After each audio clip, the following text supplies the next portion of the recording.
didn't invent great sound. We perfected it. We are controlling transmission. WLTK-db.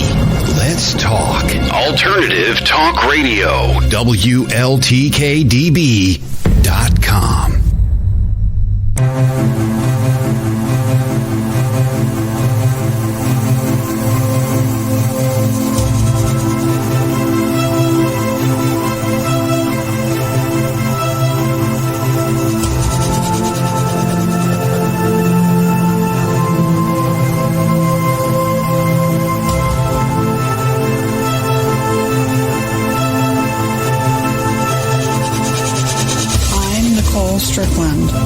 I have been fascinated with the unknown and paranormal realms since childhood.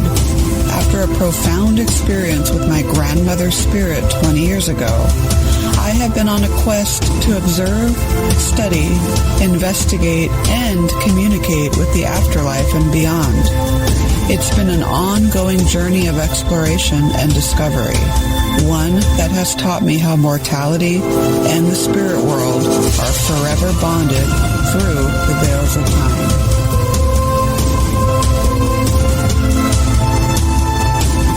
Good evening on this Thursday night, January 7th. I am Nicole Strickland, and you are listening to the Afterlife Chronicles and Beyond on the WLTK-db.com network, also the letstalk.com. You can also join the chat room, sign in through Facebook right there. I hope you're doing well this evening. Tonight, I'm looking forward to having my guest on. He's someone that I initially met at the Oregon Ghost Conference. I want to say it was 2015 or 2016. And I also attended his conference in Port Gamble, the Port Gamble Ghost Conference as well. And since then, we've kept in touch. He's someone that I admire greatly up in the Pacific Northwest paranormal research field. Pete Orbea, thank you so much for joining me tonight. How are you? I'm doing well, and thanks for having me on. It's awesome to be here.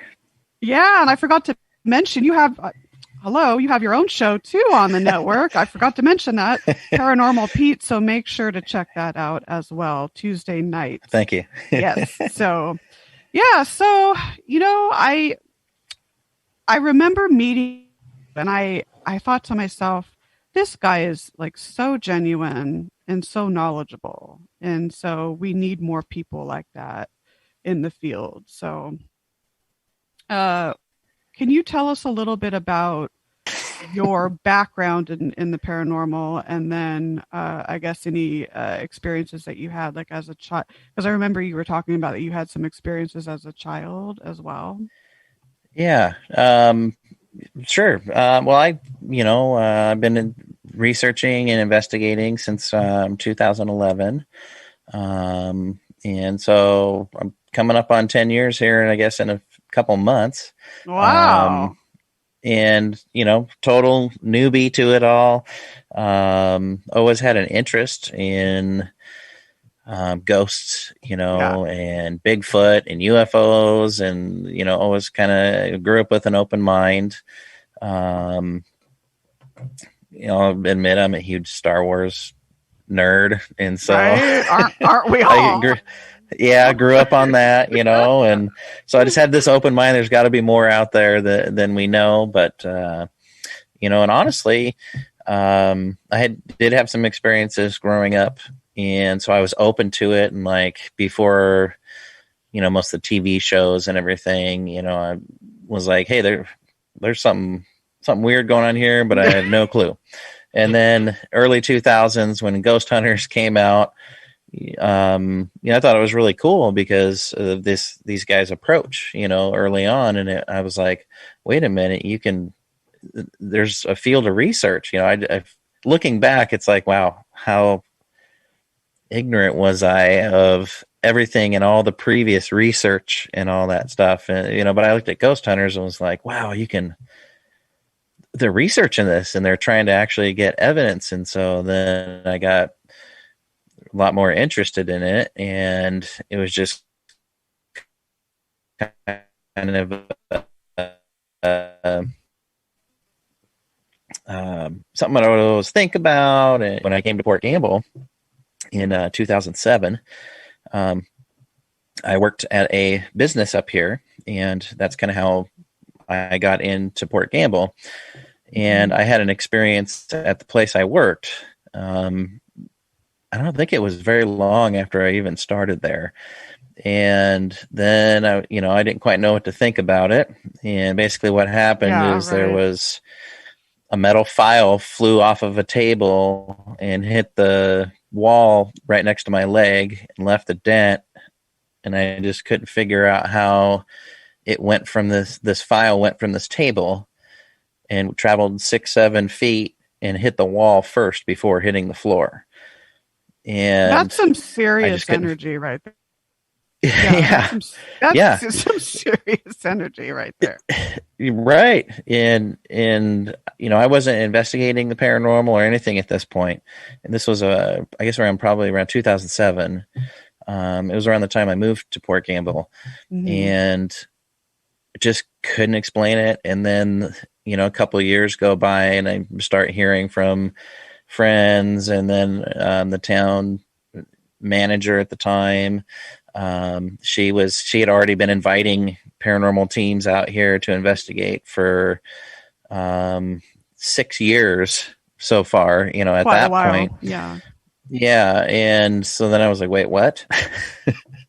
Wait, there's all these stories. What? I know. And and then I started working for the company that owns the town, because it still is a company-owned town, to where every building except for the Masonic Lodge is owned by the company, and it's been that way since 1853. And so when I started working for the town, I started doing the ghost walks. They had already been started as an event, and then the people doing it didn't really want to keep doing it, and I wanted to do it, so I've been doing them ever since. And coming up on 10 years of that. So, oh my God, that's amazing. And you said something earlier. You said you consider yourself a newbie. I do too. I mean, I feel that, and you're not. I mean, you're like 10 years into the field, which I think is, an accomplishment. But I always feel that there's always something to learn. I never consider myself an expert. I don't think there is such a thing at all as an expert in this field. So, yeah. So, I think, across all parts of life, we should always be learning. Yes. And, I agree with you in this field specifically. I don't think you can say there's an expert, but, like in the medical field and things like that, yes, there are experts. Yeah. I kind of, but we should always, go ahead. Oh, no, go ahead. Sorry. I was just going to say, we should always be learning, right? Whether Absolutely. it's the paranormal field or whatever it might be. So, but I feel like a newbie. Yeah, I do too still. I really do. And, I'm sure you've been told, oh, you're a paranormal expert. I've been told that. And I kindly correct people. I'm like, no, I'm not. I consider myself more of a student of the paranormal, so to speak. That's a great way to say it. Yeah. Yeah. I just feel more comfortable saying that. So, but, I visited the town of Port Gamble, Washington. I believe it was in 2017 for your Port Gamble Paranormal Ghost Conference. Excellent conference. Thank you. Annual. And you now have it in November, because it used to be in October, but it's now in we November. usually shoot for the first weekend or second weekend in November. That way, a lot of the people that I am lucky enough to have come speak at the conference, they're usually busy right around Halloween, as you can imagine. Exactly. Because, ghosts only come around on Halloween, so everyone's real busy. I know. And so we moved it to November to kind of help with that. And yeah, I think that's a good month. But I remember people saying you have to visit Port Gamble. And when I drove up, because I remember Karen Frazier and I actually, I flew up and stayed with her, and then she drove us there. And the second it's literally like a movie set in Maine. It's so beautiful. And you're so lucky to live there. And it's yes, there's a feel to it, though. I mean, it sounds like the whole town has paranormal activity, and even parts of it are said to be haunted. What do you think is, I mean, besides history, maybe give a little history lesson on the town, but besides that, what do you think contributes to that, to all the paranormal activity in all the buildings? Oh, that's a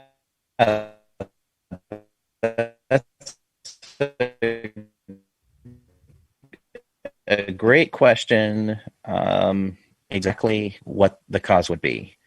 There's a lot of different things that you can take into consideration. So I can't honestly say this is what it is. Right. I can tell you what I think it is. Right.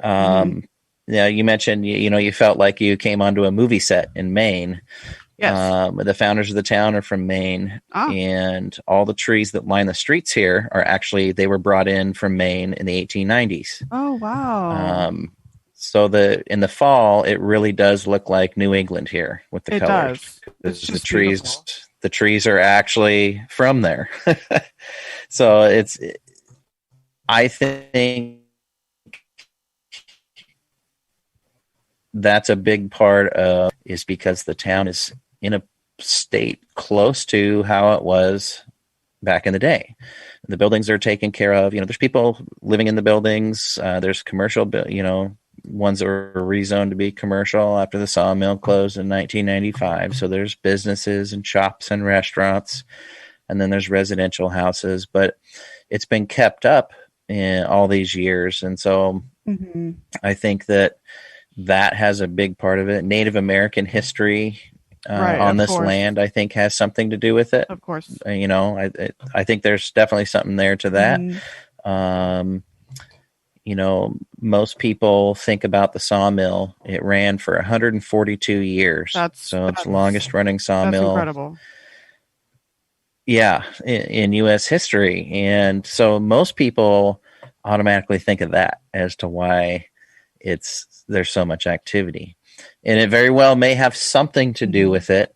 But I always ask people on my ghost walk tours, how many people do they think died on the mill site in 142 years? And some people think, hundreds. Yeah. And, I might think that too, if I didn't know. And in reality, there's only been 4 reported deaths on the mill site over that 142 years. And I imagine so when I learned, then they didn't keep records like they do now. So it's probably logical that, yes, more people did tragically die. Well, it's kind of a trick question because we know people died in the doctor's house from injuries, on the mill, sustained on the mill site. You'd be amazed at the record keeping that happened here. Okay. Well, learn something. Yeah, the town archives are thorough, and we have the company kept everything, meeting notes, hand-drawn surveys of areas. Wow. I mean, family, ephemera. They kept everything. So it's impressive. Pretty amazing. They were known for a pretty good safety record out here, which is amazing. There's lots of fires, and so a lot of people think that has something to do with it. But at least from what I found so far in my research, no reported deaths from fires. So when I found out, only 4 people died on the mill site, I was kind of like, dang it. I was kind of hoping there was going to be something there that pointed to, yes, that's why there's a widespread haunting. Right. But, you could look at geology. There's quartz in the bedrock here. There's no ley lines that are close. There's one that's sort of close. It's in Puget Sound, but it's not close enough, in my opinion, to affect anything. So, I really think it's because the town looks like it did. The mill's no longer there, or the hospital building, which is a shame. I would love to investigate that place. Yeah, I can imagine. But the doctor's house and the original hospital is still here, but there was a bigger one. but I think it's just people love it here so much and they don't want to leave. And I kind of take that from my own experience because my family, we love living here. And so I could see not wanting to leave. Yeah, I can see why. It's very beautiful. And I think the familiarity of it, how it's been kept up the same, I think that allows the spirits to feel comfortable. You know, they have some sense of familiarity. So that absolutely makes sense. Have you been able, I mean, and being that the records were kept so meticulously, I mean, that's excellent for an archaeologist or an historian that wants to come in and learn more. Through your research of the town, have you been able to actually document historical figures from the late 1800s? In regards to a paranormal experience that happened? Yeah, and a haunting or any sort of paranormal experience. I think in some ways, and there's still so much in there I haven't even looked at yet. So there's a lot of questions that I have still, tons of questions. And I feel like I've scratched the surface with like 5% of what's in there. That's how I always do with places. Yeah, there's so much. But, you know, if you look at people's reports from investigations where they, you know, will tell us, you know, tell me what they experienced, or some people have reported apparitions, then the description fits some of the people. Like Edwin Ames or William Walker from the Walker-Ames house. Right. You know, so there's been some of that. What seems to happen more to me is we'll get a name and then I can't find it in the house history. Oh, that's, you know, that's and then, but again, there's so much that I don't even know exists yet. Right. So, and that's what, you know, what I know now going back. Yeah. Oh yeah, totally. And it's just an ongoing study for you. I'm sure there's so many, if walls could talk, right? If walls could talk. Oh, now yes. The Walker-Ames house. Now I'm sure you're so used to obviously talking about the Walker-Ames house. Now I was able to never gets old. There. I know, right? That's how I feel about many places, and of course that Queen Mary. Sorry, I had to say it. But but many places, there's always something special about investigating a different place or a new place that you haven't been to before. But when I first entered the Walker-Ames, now I went in there for about maybe 10 minutes. Karen Fraser actually went in with me, and didn't know anything about the home, anything like that. And I could sense almost just walking up the path, I sensed a lot of energy there. And when I got inside, I think, I forget what room it was. I think it was upstairs, maybe in the dining room area. I might be wrong, but I don't know what happened, but I just started crying. I felt just all kinds of sorrow, sadness. It was just overwhelming. And I'm usually able to control my tears, but it was just, and I remember Karen saying, yep, because she was concurring with me. And then we actually just went down into the basement very briefly, and I couldn't stay down there. It was just I felt that someone suffered down there. I don't know if I'm right or not, but it's a very interesting historical place.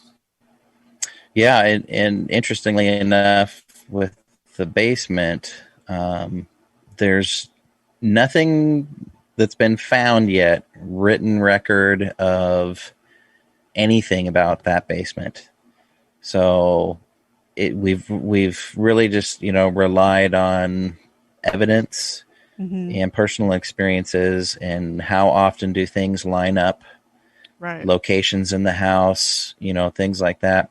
And what I find interesting is the ladies seem to have way more troubles in the basement than guys do.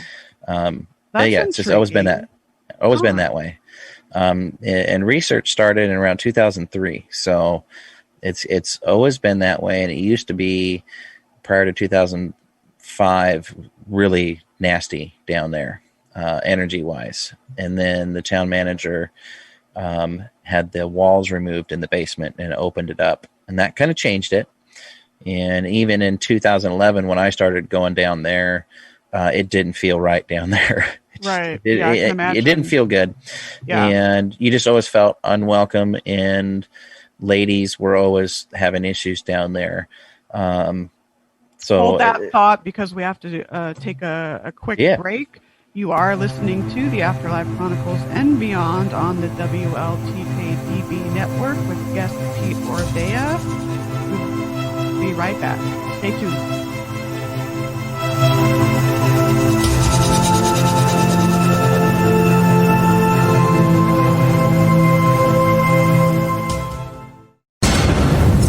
We are controlling transmission. WLTK-db.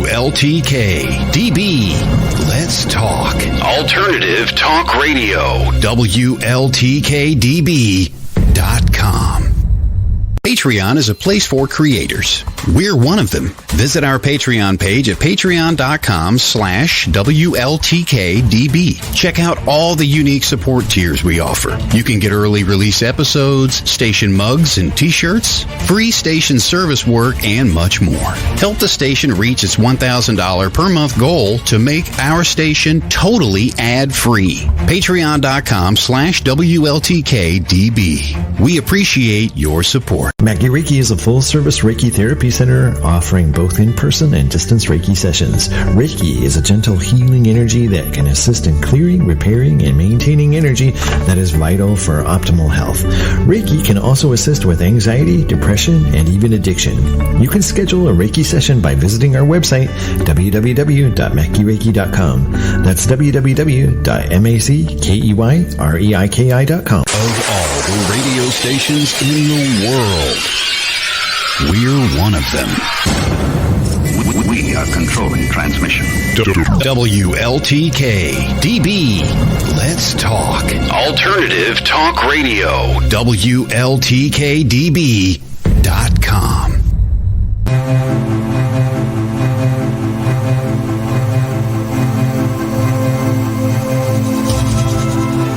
22 minutes past the hour. You are listening to the Afterlife Chronicles and Beyond on the WLTK-db network. Tonight we are talking with Pete Orbea, paranormal investigator from Port Gamble, Washington, and psychic medium. Before the break, we were talking a little bit about the history of Port Gamble, maybe some of his theories as to what has led up to some of the paranormal activity there and hauntings. And right before the break, we were touching on the Walker-Ames house, probably one of the most iconic buildings in Port Gamble, and talking about the energy there. So let's go ahead and continue that. You were talking about how there was renovation in the basement. You said in 2003, and that changed a little bit. It was. I believe it was around 2005 when they made some changes down there. So there were rooms in the basement like you would expect in a large Victorian home basement. And from what I understand from reading about it, because our former town manager, Shannon Smith, she kept meticulous records of people's experiences. It's fantastic. It's awesome. Awesome. I'm trying. Amazing. Yes. Yeah, I'm trying, but she was very thorough. Awesome. And from what I understand is they removed these walls to these rooms, and that kind of seemed to help the energy or energies that were in the basement. And I was kind of touching on that before we went to break, that ladies seem to have a lot more issues, bad feelings, unwelcomeness. Some people are just run out of the basement. Like, I got to get out of here. I've heard of people, just had the vision of the building coming down on top of them. So they felt like they had to get out of there. Oh, wow. And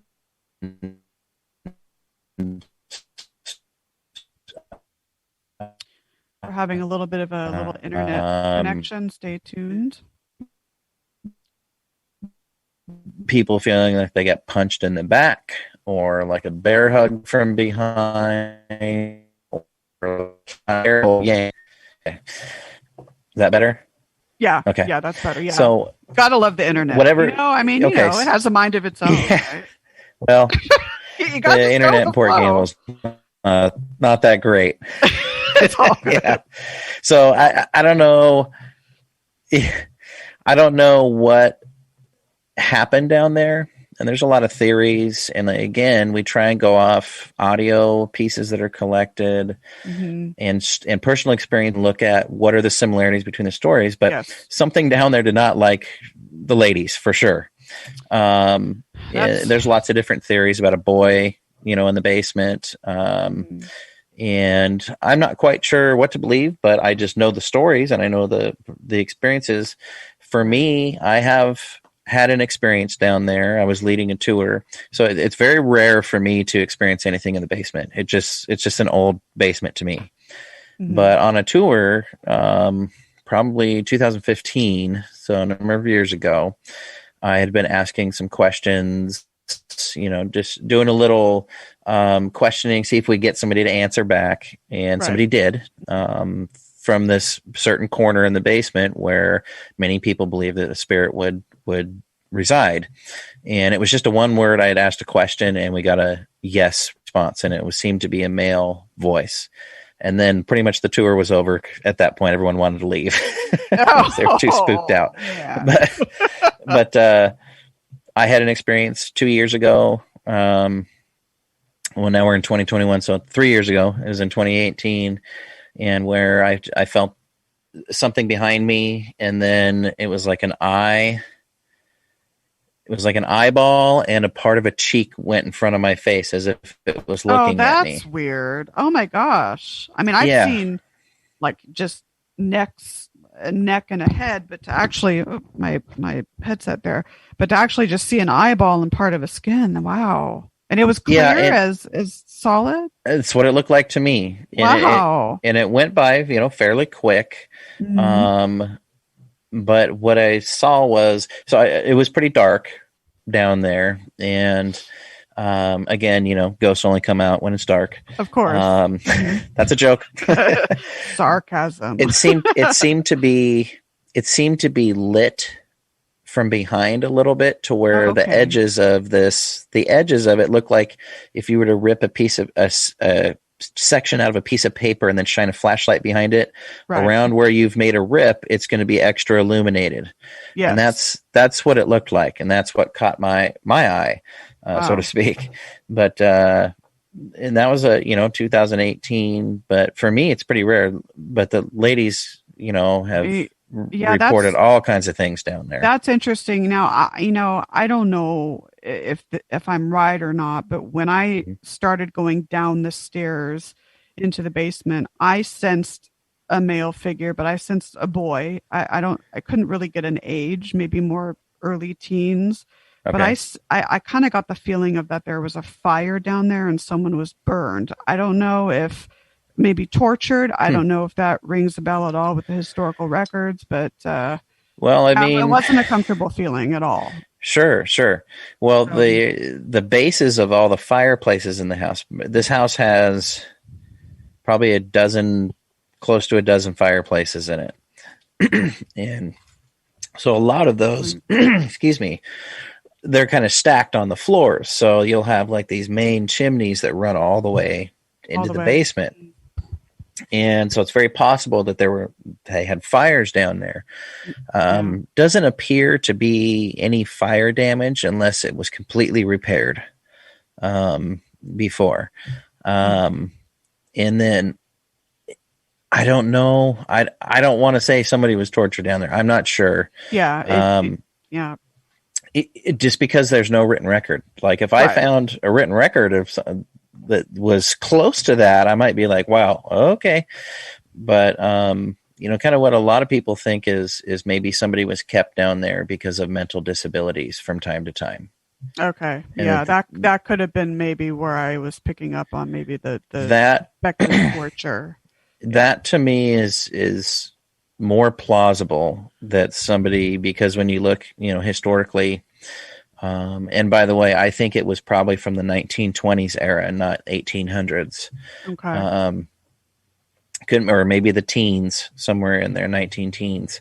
But what did they do with people with mental disabilities? They would hide them. And exactly. Right. But trying to find the record of a boy or, a child, it's been difficult. And maybe it will unsurface with time, but if you don't have those historical records to go by and you're just relying on paranormal research, I mean, some people can argue that that's not enough, and it really isn't in many cases. But if you have enough correlations and corroborations with personal experiences and or data, then maybe you can start to see a pattern. So, and, for the most part, to me, a lot of the activity is just, it's going about its own business. So it's more like a haunting. Yeah. But there is intelligent type that will interact with you and answer questions, disembodied or EVP. It's predominantly, the most common piece of evidence out of that house is an EVP. But lots of disembodied voices. So there's kind of a mixed bag in the house. And there's just seems to be so much audio that comes out of this place. I feel like I don't record every time I go in there because I don't have the time to go through every time I go in there. Exactly. So and I wouldn't be doing it justice. Right. On the evidence review part.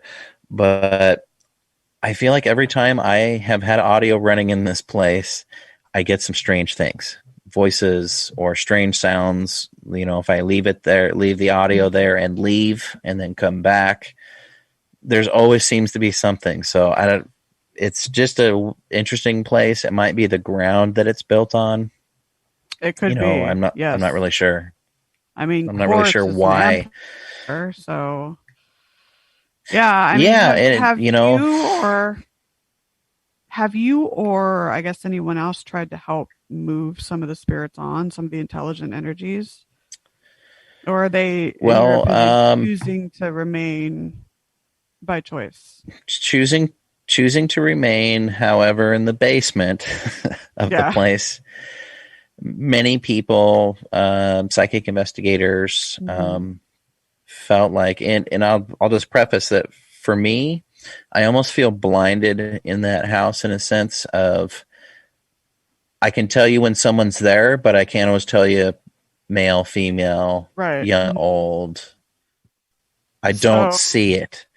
I can just feel it. That's their way of. But when I go to other locations, exactly, and I feel like.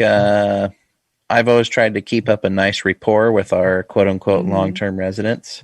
Yes. I try and be respectful, and I always let them know what I'm doing when I'm in there and all this kind of stuff. And so I think possibly, I'm just kind of a part of the house. Yeah. And I'm sure that they know you and feel comfortable with you. They know that you're respecting them. Yeah. I mean, respect, you said that word. That's huge, in my opinion, in this field. I think that goes a long way to have to abide by that golden rule. Allie, my dear friend, co-director of my team down in San Diego, we are always stressing the importance of respect and upholding that. So, and I'm sure they know you, and when you enter, they're like, "Oh, Pete's here," I always announce myself, and on a team investigation more recently, I did not investigate with them. I didn't hang out. And so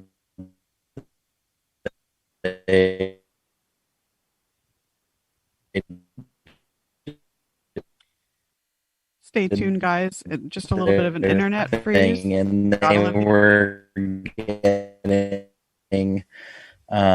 see if it comes back. You there? Am I better now? Yeah, you're better. Gotta love the internet. Okay. You just say, you know what? I like turning into Max Headroom, like Max Headroom over here. Yeah, you're. You just gotta love it. Right? Yeah. I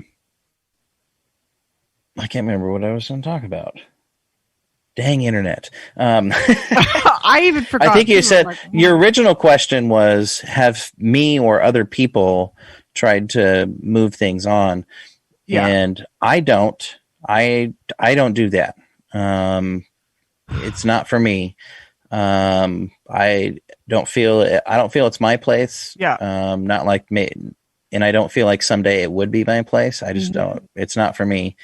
But there was a team that came in and helped with the basement, and whatever they did helped. Oh, that's wonderful. That's good. Yeah, That's good it actually got pretty quiet down there, which was cool. And sometimes a name would be captured on EVP down there, Robert. And that would be, as far as I know from looking back and hearing stories, is it was usually the basement where you would only get that name. So maybe that after this team came in and helped with the basement, somebody got Robert upstairs. Oh. And so we felt that Robert was trapped in the basement, and possibly there was another entity. This is what we think. Possibly another entity was keeping him down there. Okay. And that other entity was the nasty one and left. So that actually makes sense when you think about it. I mean, that absolutely makes sense. But I do agree with you. I think in terms of spirit rescue, we don't have ownership over this, over ghosts or spirits. We don't. I mean, we can maybe offer that to them if they should desire to move on. We can help facilitate, but I'm with you on that, because I kind of feel it's really not my place. But it's something that can be offered. Yeah, exactly. And I think that there are instances where it is needed for maybe just to inform the entity that they can go, maybe they just don't know. And so I think there's some instances, but like I said, it's just not for me. I don't feel like I should remove or push something out, because what if it's there for something that's going to happen in 50 years? Exactly. It's not there. Good way of looking at that. Very good. So I just feel like, when people are, some private home cases, people are, frightened, freaked out about whatever it is. I always tell them right up front, look, I don't push things out, but maybe we can work with it to come up with some rules and to where you can coexist and not have any problems. And so I always try and take that approach. It's just not for me. I agree with you on that. Absolutely. And there's ways that you can, cleanse the energy and kind of clear and kind of change the pathways of the energy a little bit too, which can help. So, yeah. So and I think if there are people who do it in a, I don't know what the term, humane way. Yeah. I think there are people that do it in a good way, but you have to find those people and, get that trust with them. Yes. To recommend them for anything like that. So that's kind of a sticky one for me, because it's like I said, it's just not for me. Yeah, I agree with what you're saying on that. Absolutely. With that, let's kind of segue, because you're a psychic medium, a very genuine and humble one at that, which I respect.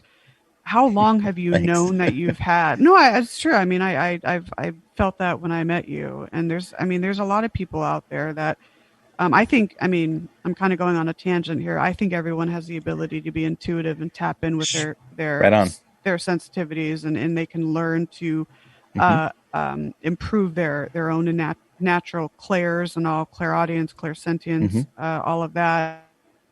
Some people are just, I guess, better adept at it than others. But how long have you known about your abilities? Is it something that consciously? Yeah, I know. Consciously have known about them for about 7 years. Wow. Yeah. So about 7 years. I'm proof that anybody can do it. That's for sure.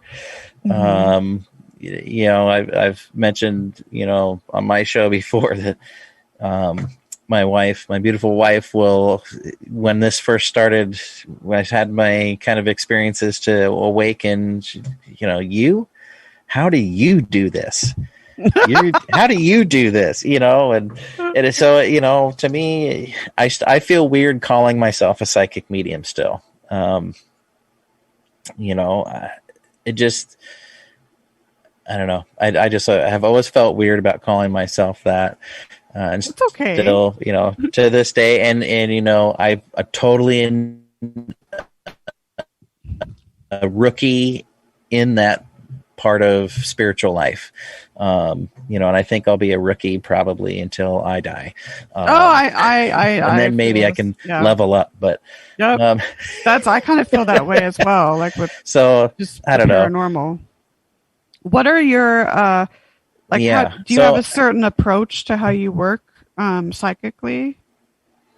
Is there a method that you prefer over others? Yeah. Everybody's a little different. Mm-hmm. Am I still good? Looks like my you're internet fine. was a little slow. Yeah, that's okay. Am I good? Check. You're good. Check. Okay. Everyone's a little different, but there are things you tend to gravitate towards. Yeah. And music's always been in my blood. It's been a part of me. And so I gravitate towards sound. Oh, right on. That's just kind of that's just me. Mm-hmm. So I always kind of gravitate towards sound. So if I'm going to be doing an investigation where I'm supposed to be, doing a psychic investigation or remote viewing on a location, especially in COVID times, send me pictures of your home and then we can see what's going on there, sort of thing. Mm-hmm. I like to use sound and binaural waves to kind of just center, the centering, grounding process and just kind of set myself. I found that when I listen to binaural waves, I almost feel like I'm getting charged up like a battery. And then I feel like I'm going to start bouncing off the walls, so it's interesting, but I guess I like to use sound and hyper focus, which is something I learned from my good friend William Becker. Oh yeah, he's great. Yeah, he's going to be on my show next Tuesday. Oh, fantastic! Yeah, so but I learned hyper focus as a different way to approach meditation because for me, when somebody says the word meditation throughout my life, it's been like, yeah, right, I can't do that. I can't slow my brain down. I have a hard time with mine too. Yeah, Crazy. So looking at it as more of a hyper focus where you let your brain go and you go with it, and then you focus on certain details, and then you focus down even more on more details, and then finally you feel like you're in this place, the zone or whatever you want to call it. But I like to use sound and visualization of details. I often use, for some reason, my brain always wants to go to Red Rock Canyons, like Grand Canyon area. Oh yeah, absolutely. And I think because of I spent a lot of time there growing up. Sedona's beautiful, just beautiful. My aunt actually just moved to Prescott. They're actually bought I think they're building a house there, 2 acres they bought. So it's just such a great place. Yeah. So yeah, it's talk about a place with energy. So I think that's why I always go there. I spent summers there as a kid with my grandparents, and so I think that's just why I always go there. And then I have a horse that I use to kind of dial me in. So I have this horse, and he comes up. He'll come from around the corner, and I focus on every single detail I can about that horse every time. Is there dust clouds coming up from under his hoofs, or does it seem like it just rained a little because there's no dust? Did I just hear a bird? What do his hoofs sound like? I have an apple in my hand. What does that feel like? I hold my hand out. He takes a bite. What does that feel like? What does it sound like as he eats the apple? That's kind of how I get into it. That's focusing on all the little details. Absolutely incredible. So, and that's something everyone can do. Oh yeah. So, but that's kind of how I approach or getting into it.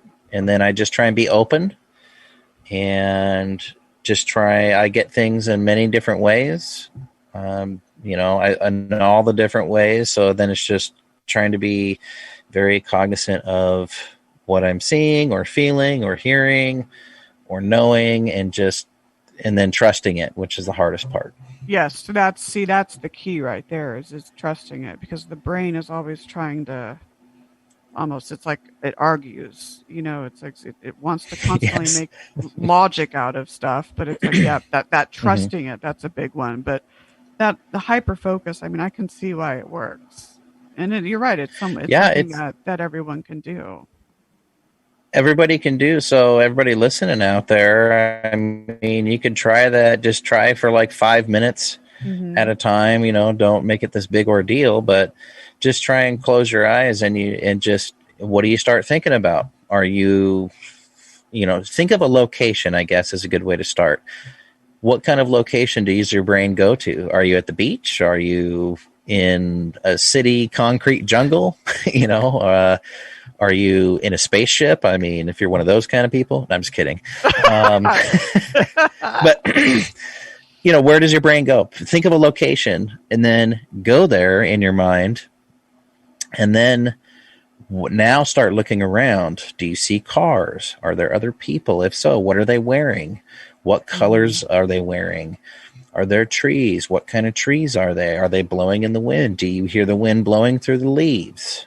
And you just start looking at everything and focus on details. And then before you know it, everything else gets out of your mind, and you're at a place where you can look within and then look out. So right. It just opens it's a neat process. Window.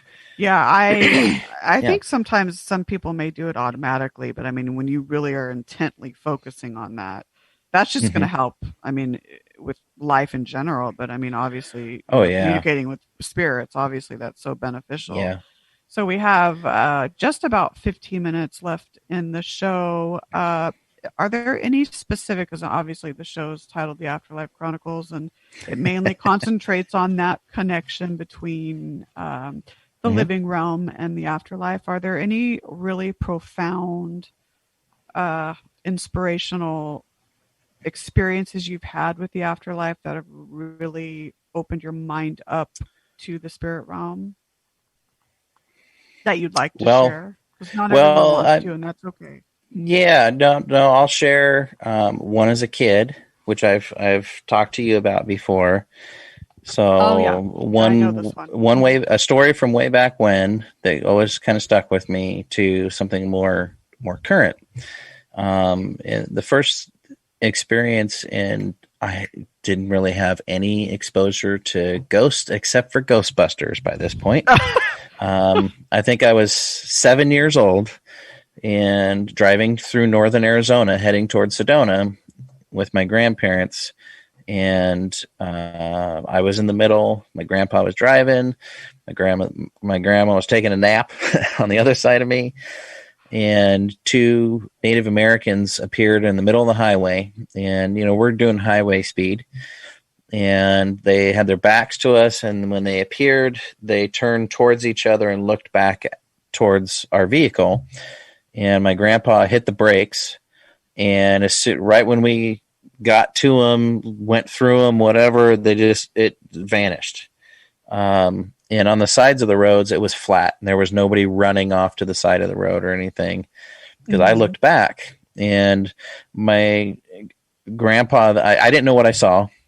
My grandpa slammed the brakes on and then went through them. So he looked at me and said, "Did you see those old natives in the road?" And I said, "Yes." And then he tells me, "Okay, don't tell your grandmother." And he didn't want to scare her. He saw it, I saw it, and that always stuck with me. But I'll tell you, we never talked about it ever again. That was it. But I always remember that as, looking back now, as an impactful moment, because I was kind of the rest of that car ride thinking, how could that be? What is that? They just vanished. Who were they? Oddly enough, after my awakening, quote unquote awakening, that Seth Michael from White Light Paranormal Insight helped me with, my guide that was there to facilitate the awakening was one of those Native Americans that I saw. That's that's phenomenal on so many levels. Yeah, so that's impactful because later in life I realized, whoa, back the truck up here. Wait a second, I didn't know what that was, but now I kind of do. And then more recently, occasionally I'll have a reading where someone who hasn't gone to the light yet, they're earthbound, not necessarily for a bad reason, but they just haven't gone through the soul's car wash yet. You know, the light, they haven't gone through it. Oh my gosh, I love that. Yeah, that's what I think of it as. To steal that, the soul's car wash. That's awesome. Yeah, you go through it and then you're a part of the light and you can come back and go as you want. But if you don't go through the light, you got all the dirt on you still. You've got all the stuff that held you down in life and it bothered you. So there's been a number of readings where, and it wasn't like a bad person or a bad spirit. They just had a lot of regret or sadness. Yeah. And so occasionally I get one that it's hard to have them. It's hard to get them to leave.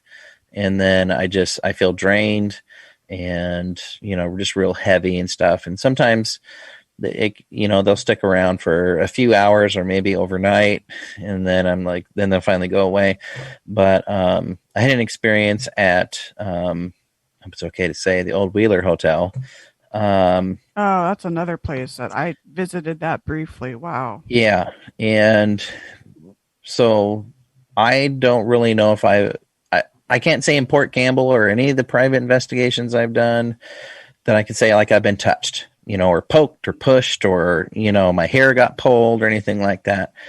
But at the Old Wheeler, I had an experience in the basement there where I got a hug from somebody. Oh. And it was around my waist, and it took me a few days. It took me a few days to kind of get over that and the feelings. I can imagine. Oh my gosh. So, yeah, and it felt like, when you get a Novocaine shot. Yeah. For you're getting some dentistry done or, a skin procedure and you get a shot. Mm-hmm. And how your skin feels and your lips feel, that kind of numbness. Yeah. Mm-hmm. That's what it felt like. And it wrapped around my waist and was really cold. And I even felt like I got nudged back a little bit. So I think I got a hug from somebody there. And it just it stuck with me. I feel like who I got this hug from, at least a piece of this person may have gone home with me and just was there. And after a while, after a couple of days, I had to be like, okay, I think it's time for you to go back. You need to leave me alone. But it was, I don't know, I just felt a lot of emotions after that until it went away. I can imagine. And perhaps that energy felt drawn to you because he or she maybe knew that you were the one to help. I don't know. Just a thought. I hope so. I hope so. I mean, that's just a thought that came to my mind. But I too had a similar experience on board the RMS Queen Mary, where I felt, and I was actually laying down in one of the staterooms. But it was I could feel that it was a very loving presence that I felt, and I felt it like literally touch me. So I can empathize with that feeling that you were feeling. So incredible story. When you felt it touch you, I mean, did you get kind of a numbness too, or was it cold, or how would you describe what it felt like? Yes, there was a little bit of a coolness, almost like if you put what is that stuff that you rub on, like if you're sick, I forget the name of it, a vapor rub. Almost vapor rub. Yeah. Vicks. Yeah, exact Vicks. Yeah. So almost like that, but it felt tingly and then almost like spider, like if you walk into a spider web, and that's what it felt like. Okay. But I felt the actual two hands go down, but it was not a oppressive feeling. It was a very loving, very, very welcoming feeling. So yeah. Well, and the fact that you took it that way, Yeah.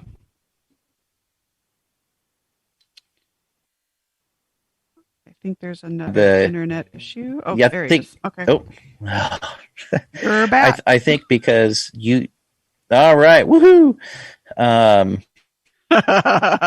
I think you're right about that. Mm-hmm. Oh, am I still frozen? Am I back? You're Okay. You're back. Yeah. And now you're frozen again, but it's all good. You there? You know what? This is just the internet. You know, you gotta love the internet. And I'm getting a kick out of seeing Pete's frozen face. Just he's frozen in time, folks. He's frozen in time. So there's 5 minutes left in the show. He's probably gonna come back, but in the event that he doesn't, I will just take this time now to share next week's guests, not one, two, Nicole Tito and Lisa Crick from the American Spectral Society out of Chicago, Illinois. And I met them back in 2009 when we all worked for, and I still do research with the Ghost Research Society out of Chicago, Illinois, but I first met Nicole and Lisa when they were part of the Ghost Research Society, and we got to investigate Waverly Hills and Robinson, Illinois. So looking forward to having them on. It sounds like Pete's internet just totally went kaput, but we were pretty much at the end of the show anyways. Great experiences there that he's had at Port Gamble, and I don't know if he's coming back. Is he back? Are you back? I don't know if he's back yet. We'll see.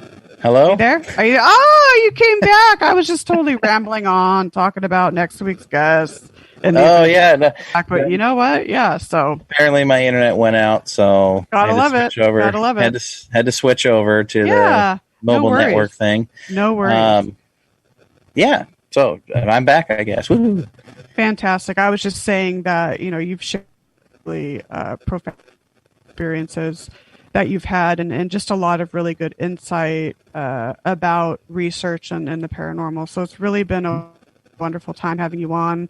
Love to have you back on in the future for sure. So we can go ahead and schedule that. But like I was saying, when your internet went out, so next week I'm having Lisa Crick Tito from the American Spectral Society on. They are going to be discussing the Estes method. They've been using that a lot lately with some great success. It should be a very interesting show. I want to thank you again, Pete, for joining me tonight on the Afterlife Chronicles. And I guess that's it, folks. I hope you have a wonderful night, and we will see you next week. All right? Have a good one. Bye-bye. Bye.